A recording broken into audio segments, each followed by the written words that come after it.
Genesis 35. And God said to Jacob, Go up now to Bethel, and make your living place there, and put an altar to the God who came to you when you were in flight from your brother Esau. Then Jacob said to all his people, Put away the strange gods which are among you, and make yourselves clean, and put on a change of clothing. And let us go up to Bethel, and there I will make an altar to God, who gave me an answer in the day of my trouble, and was with me wherever I went. Then they gave to Jacob all the strange gods which they had, and the rings which were in their ears, and Jacob put them away under the holy tree at Shechem. So they went on their journey, and the fear of God was on the towns round about, so that they made no attack on the sons of Jacob. And Jacob came to Luz in the land of Canaan, which is the same as Bethel, he and all his people. And there he made an altar, naming the place El Bethel, because it was there he had a vision of God, when he was in flight from his brother.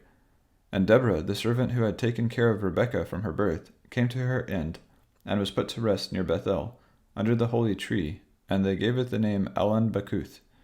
Now when Jacob was on his way to Padan Aram, God came to him again, and, blessing him, said, Jacob is your name, but it will be so no longer. From now your name will be Israel.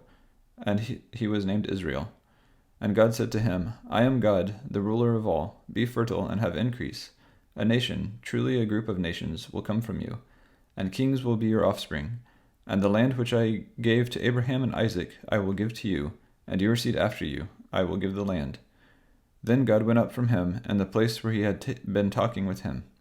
And Jacob put a pillar in the place where he had been talking with God, and put a drink offering on it and oil. And he gave to the place where God had been talking with him the name Bethel. So they went on from Bethel, and while they were still some distance from Ephrath, the pains of birth came on Rachel, and she had a hard time. And when her pain was very great, the woman who was helping her said, Have no fear, for now you will have another son.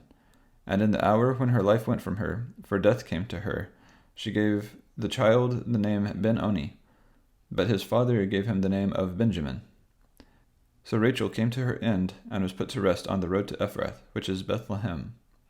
And Jacob put up a pillar in her resting place, which is named the pillar of the resting place of Rachel to this day. And Israel went journeying on, and put up his tents on the other side of the tower of the flock. Now while they were living in that country, Reuben had connection with Bilhah, his father's servant woman, and Israel had news of it.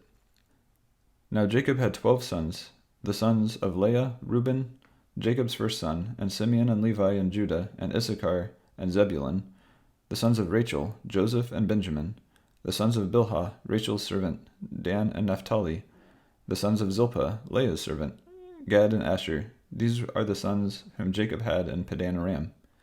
And Jacob came to his father Isaac at Mamre, at Kiriath Arba, that is Hebron, where Abraham and Isaac had been living. And Isaac was 180 years old. Then Isaac came to his end, and was put to rest with his father's people, an old man after a long life. And Jacob and Esau, his sons, put him in his last resting place.